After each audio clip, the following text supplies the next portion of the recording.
Orta Doğu'da Kürtlerin kaderi Sayın Öcalan'dan Civinin HDP'de siyasetvanên Kurd balê didin ser rol û misyona rêberê PKK Abdullah Öcalan û dixwazin dewlet tecrida li ser Öcalan a li girava İmraliyê bi dayî bike û ji bo vegera pêvajoyek çareseriyê bi wî re dest bi danûsandinان bikin. Rayedarên dewletê niha goh nadin van dexwazan. Lê HDP dest ji îfadekirina tecrida li ser Öcalan û rol û misyona wî bernade. Rêberê PKK Abdullah Öcalan ji sala 1999 de li girava İmraliyê girtiye. Di dema pêvajoya çareseriyê de Öcalan banga agirbestê kiribû û di pêvajoyê de ew xwedî rolek girîng bû. Lê piştî ku pêvajo têk çû ne malbat ne evokat ne jî siyasetvan nikarin herin serdana wî. Herî dawî du sal berê siyasetvanên Kurd ji bo rakirina tecrida li ser Öcalan dest bi greva birçîbûnê kiribûn. Dewletê destûr dabû piştî du salan di meha tebaxa 2016yan birayê wî Mehmet Öcalan here serdana wî.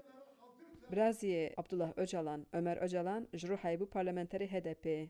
Ew ji bi dengê Amerîkayê behsa rewşa Öcalan dike û dibêje ji 2 salan zêdetir e ku tu agahiyek ji Öcalan nikarin bigirin. 2 sal bêtir bi birêz Öcalan re tu tekilî tuneyî wek malbat gor qanûnê Tirkiye me qezagonê Tirkiye lazim e malbata yekî girtî her 15 roja carke hefte carke her mervê xwe bibîne. Mixabin va 2 salin jî 11 îlonê heya ana jî tu tekilî bi birêz Öcalan re tuneyî ji bo tendurustiya wî em acizin em nizanin tendurustiya wî kîjan asteraye jiyana wî kîjan asteraye mixabin di wî alî de dewlet gelek cara astengî derdixin nahêle em bigin birêz Öcalan ziyaret bikin.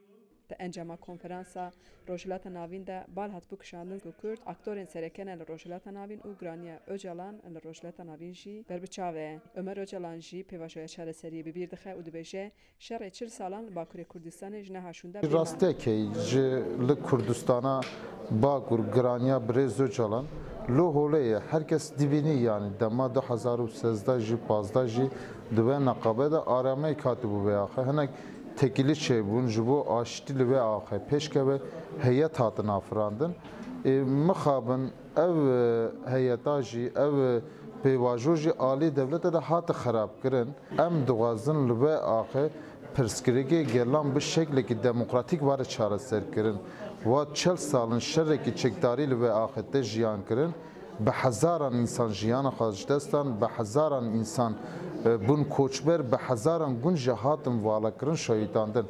Ev şerekî ana şinda bê manayê ne komara Tirkiye ser dikeve ne PKK ser dikeve. Di wî aliyê lazim e noxtekê de em hevdî bibînin. Pirsgirêkê gelan bi iştegaliyê bi axaftinê bi diyalogê te çareserkirin.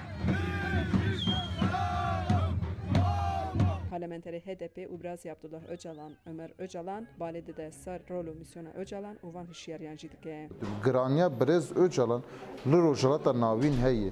Birêz Öcalan dibi ki li ve dere bibe mîmarê aşitî devlet di wî alî de hebîkî eşkî yani devlet ji bo pêşeroja xwe hinek tişta dibêje tiştên vala dibêje dibe pirsgirêkê ma beqa heye dibe ki devleta ma bibe dipar wenda bike di wî alî de jî eşkbûnekê li hemberî Kurda jî heye li hemberî rêxistina me HDP jî heye li hemberî birêz Öcalan jî tecrîdkirinek pir mezin de meşandin em naxwazin tişt nabêjin tişt hene dema tiştek were serê birêz Öcalan li vê dere hinek tiştê em naxwazin werin jiyan kirin şikênandina pir mezin e li vê axe were jiyan kirin belkî şerekî bi 10 salan bi 100 salan neqaba gelê Kurd û devleta Tirkiye berdewam bike di wî alî de jî em hişyar dikin.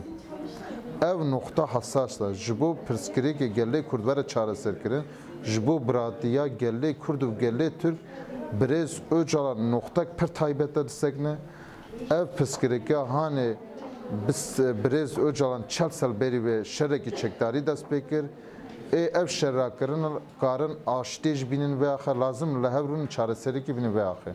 Xecî Can Farqîn, Dengê Amerîka, Amed.